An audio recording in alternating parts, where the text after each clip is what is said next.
Olá, vamos a mais um conto da semana? A minha insistência é de novo na comida. E até parece quase obsessivo, mas não é. Não é porque eu acho que, como terapeuta holística assumida que sou, não é só e apenas o meu trabalho fazer mesas radiónicas, limpar pessoas, ajudá-las a ficar equilibradas. É também despertar em cada um de nós, em mim, começa tudo por mim, porque quando eu desperto em mim, partilho com os outros. Todas as reflexões e toda a interiorização que temos de fazer de certos assuntos. E na verdade, na minha modesta opinião e na generalidade, estamos perante uma situação no mundo que nos pode levar a uma grande, mas grande e forçada reflexão sobre a comida. Por isso, não quis deixar de partilhar este conto que me parece muito oportuno, se não hoje, num futuro muito próximo. E vai ser interessante depois de vermos a coincidência das coisas, que se chama sincronicidade. E tem a ver com a Kabbalah, com o misticismo judaico, com a parte espiritual do judaísmo, à qual eu estou ligada há muitos anos, não como religião, esqueçam a religião, eu sou anti-religião, mas sim como autoconhecimento e autotransformação. É lugar comum, muitas vezes, quando observamos os rabinos, os grandes mestres e professores judaicos, verificar que eles são todos gordos, ou pelo menos têm um bocadinho de peso a mais.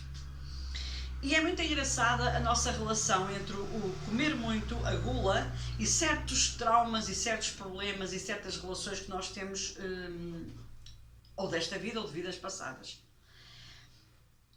Uma pequena introdução. Os meus pais passaram pela Segunda Guerra Mundial, eram adolescentes durante a Segunda Guerra Mundial.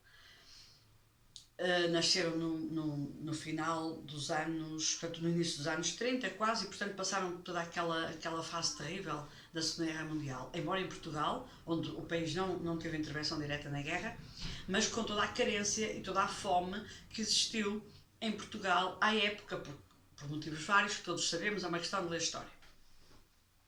E eu lembro-me que os meus pais, em particular, e a minha mãe, com quem eu tive uma relação mais próxima, viviam em estado de pânico. Já não estão vivos, já não estão nesta encarnação, mas viviam em estado de pânico com a fome. E transmitiram-me a mim sempre a ideia de que o pior que lhes podia acontecer na vida era aos filhos deles passarem fome. Os meus pais trabalharam imenso e tentaram construir a sua vida do nada, do zero, de uma pobreza total, mas realmente sempre com a perspectiva de nós até suportámos a fome, porque já passámos por ela, sabemos o que custa, mas eles não, eles seriam os filhos. E estas pessoas viveram a vida toda e morreram um mais que o outro com uma idade mais elevada, sempre com medo de que tudo pode acontecer, menos passar fome. E eu tive sempre esta ideia e claro, evidentemente tinha uma relação com a comida muito interessante, porque a minha mãe particularmente, por exemplo, adorava comer e queria comer, e quando eu lhe chamava a atenção que estava a comer demais, ela dizia, mas quê? Eu vou morrer magrinha? Era muito interessante ver porque eu entendia o porquê daquilo tudo lá atrás, dos traumas todos da fome, de alguma carência. Não era fome, mas era alguma carência alimentar. Que o destino, envolvidos estes anos todos, quem está a ladrar é gordinha, quis o destino que ao fim destes anos todos nós tivéssemos realmente a filha dela. E os filhos e os netos estão realmente na iminência de alguma carência alimentar. É uma lição que temos que aprender. E diz assim o Newton Bonder, que é um cabalista e um grande professor da Kabbalah, do esoterismo judaico. E agora passo a contar uma história. Certa vez, Baal Shem Tov, é o nome de uma pessoa que neste caso era um mestre rabino, viu num sonho o seu futuro vizinho no paraíso. Quando acordou, resolveu fazer-lhe uma visita. Ele acabou por encontrar o homem que era bastante robusto, gordo e com uma aparência rude. Que bem que ele se disfarça, pensou Baal Shem Tov, e pediu-lhe que se hospedasse por alguns dias na casa dele, do vizinho. Baal Shem Tov estava convencido que o seu anfitrião levava uma vida dupla. Provavelmente ele levantava-se durante a noite para realizar, sabe lá Deus, o quê? E que grandiosos atos seriam esses? Mas ele estava errado. O homem dormia profundamente até à manhã seguinte. Acordava cedo, fazia as suas orações rapidamente e então começava por tomar um pequeno almoço pantagruélico. No almoço comia ainda mais e 3 vezes mais ainda ao jantar. Isso repetiu-se por vários dias. Vamos esperar por sábado, pensou Baal Shem Tov, porque ao sábado, ao Shabbat, é uma paragem. Talvez coincida, a santidade dele talvez coincida com o 7º dia. Estava enganado de novo. O seu anfitrião comia e dormia ainda mais do que nos dias da semana. Incapaz de conter a sua curiosidade, Baal Shem Tov falou com o seu anfitrião e perguntou-lhe: quando eu vim para cá, eu tinha uma pergunta na mente que gostaria de lhe fazer, mas agora eu tenho uma outra. Porquê que come tanto? E diz o homem: eu vou-lhe contar. Tudo isto tem a ver com o meu pai, que era um homem bom e um judeu muito gentil e muito frágil. A sua única preocupação era de agradar ao Criador e nada mais lhe interessava. Nem mesmo o dinheiro, ou as honras, ou a vaidade, e nem mesmo a sua saúde. E ele vivia só para a Torá, que é o livro sagrado dos judeus. Um dia, quando estava a caminho da sinagoga, foi apanhado por bandidos que o amarraram a uma árvore e lhe ordenaram que profanasse o seu Deus. Obviamente ele recusou e eles bateram-lhe sem piedade. Por fim, derramaram querosene sobre o meu pai e chegaram ao fogo. E porque o meu pai era fraco e magro, queimou-se logo todo, quase num instante após ser incendiado.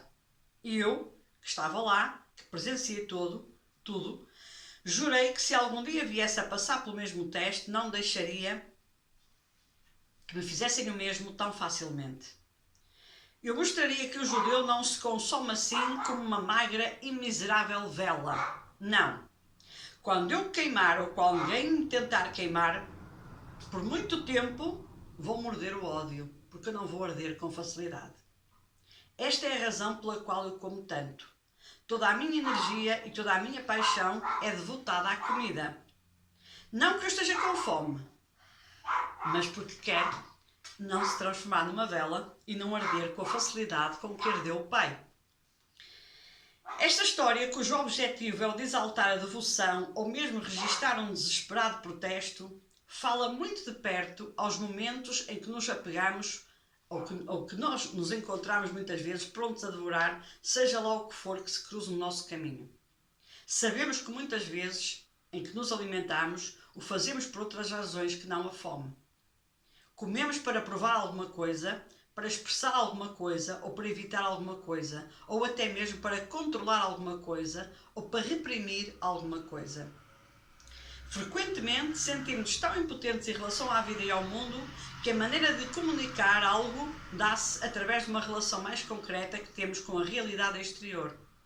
O ar que respiramos é involuntário, mas sobre a alimentação nós temos o absoluto controle. Achamos nós, pelos vistos não. E se perguntarem a um obeso porque come, ele de certeza absoluta que vai dizer porque tem fome. É mentira. Ele normalmente come emoções, normalmente está-se a proteger de alguma situação mais grave, de um trauma mais profundo, de uma violação, enfim, de um medo da fome. Se passou por uma guerra, do medo de uma fome ou do sofrimento de uma guerra. E todos temos um motivo para comer demais e para violarmos o nosso corpo, porque a alma essa já está com toda a certeza.